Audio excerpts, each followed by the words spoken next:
দেশের বাজারে আবারও বড় পরিমাণে স্বর্ণের দাম কমিয়েছে বাংলাদেশ জুয়েলার্স অ্যাসোসিয়েশন বাজুস।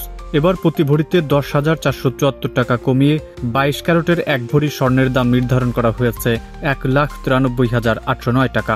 নতুন এ দাম 29 অক্টোবর থেকে কার্যকর করা হবে বলে মঙ্গলবার রাতে এক বিজ্ঞপ্তিতে জানায় বাজুস। বাজুসের বিজ্ঞপ্তিতে বলা হয়, স্থানীয় বাজারে তেজাবি স্বর্ণ বা পিওর গোল্ডের মূল্য কমে গেছে। সার্বিক পরিস্থিতি বিবেচনায় দাম সমন্বয়ের সিদ্ধান্ত নেওয়া হয়েছে।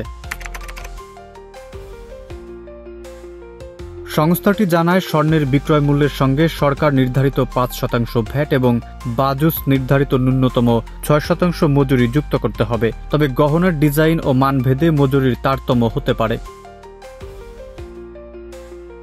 এর আগে গত 27 অক্টোবর বাজুস ভরিপ্রতি 3,674 টাকা কমিয়ে 22 ক্যারেটের স্বর্ণের দাম নির্ধারণ করেছিল 2,04,283 টাকা। একদিন পর আবারও দামে বড় সমন্বয় আনা হলো। এ নিয়ে চলতি বছর দেশে 70 বার স্বর্ণের দাম সমন্বয় করা হয়েছে, যার মধ্যে 48 বার বেড়েছে আর কমেছে 22 বার।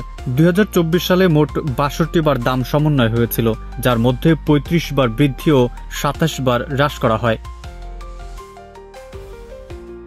স্বর্ণের দামে বড় পতন হলেও দেশের বাজারে রূপার দাম অপরিবর্তিত রয়েছে। বর্তমান দর অনুযায়ী 22 ক্যারেটের রূপা প্রতি ভরি 4,246 টাকা, 21 ক্যারেট 4,047 টাকা, 18 ক্যারেট 3,474 টাকা এবং সনাতন পদ্ধতির রূপা প্রতি ভরি 2,601 টাকা বিক্রি হচ্ছে। চলতি বছরে রূপার দাম 9 বার সমন্বয় করা হয়েছে। এর মধ্যে বেড়েছে 6 বার, কমেছে 3 বার।